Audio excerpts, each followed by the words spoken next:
Assalamualaikum warahmatullahi wabarakatuh.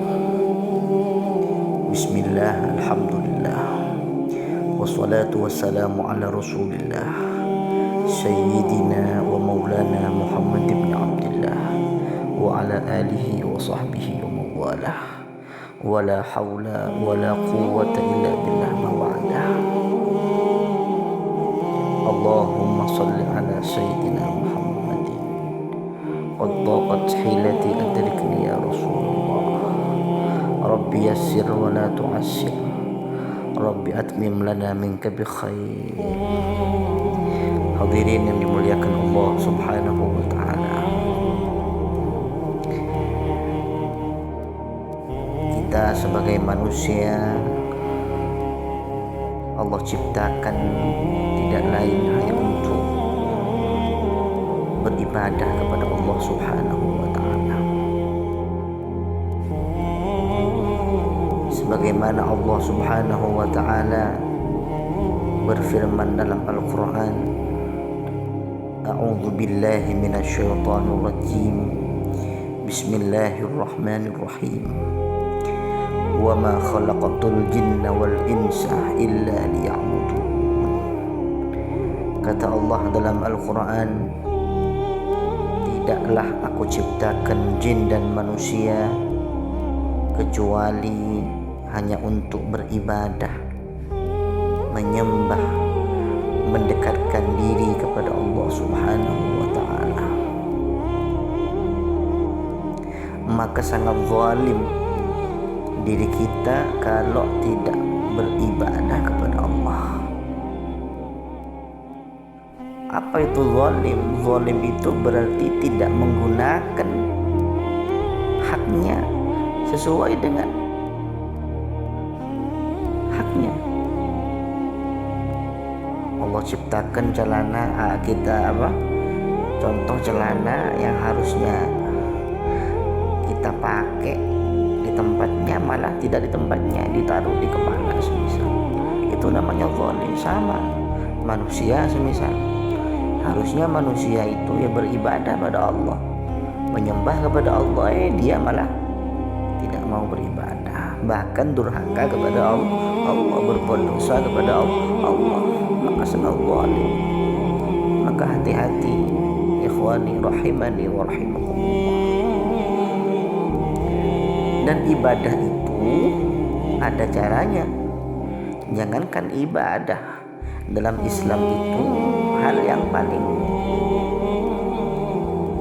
remeh pun ada tata caranya. Masuk WC ada caranya, bagaimana kencing, bagaimana BAB, bagaimana masuk kamar mandi, apalagi hal yang berbau ibadah, berhubungan dengan ibadah. Maka banyak sekali di masyarakat itu dia ibadah, rajin ibadah, tapi tidak dapat apa-apa. Bahkan naudzubillah, dia bukan dapat pahala melainkan dapat dosa. Kenapa? Karena dia tidak belajar bagaimana cara ibadah yang benar. Contoh, dia baca Quran, dia rajin baca Quran, tapi bacaan Qurannya salah-salah. Lainnya bukan pahala yang dia dapat melainkan dosa. Sholat semisal, dia rajin sholat sunnah, sholat tahajud, sholat duha, sholat witir, sholat hajat, dia rajin, cuman dia tidak tahu bagaimana sahnya sholat, bagaimana rukunnya sholat, bagaimana hal-hal yang bisa membatalkan sholat. Lah ini jelas kalau dia semisal sholat tidak wudu atau wudunya salah semisal, otomatis kan kalau wudunya salah berarti dia tidak suci, padahal perintahnya kalau sholat dia harus suci, tapi dia tidak suci. Lah ini karena apa? Karena dia tidak tahu kaifiyatul ibadah, cara daripada ibadah kepada Allah Subhanahu wa taala. Maka bagaimana kita bisa ibadah yang benar? Ya tentu dengan kita belajar ilmu. Maka dari itu ikhwani rahimani wa rahimakumullah, mari kita belajar bersama. Lebih-lebih kita kalau jadi orang tua, kita harus didik anak-anak kita tentang ilmu agama. Kalau nggak bisa mengajar sendiri ya kita titipkan di pesantren.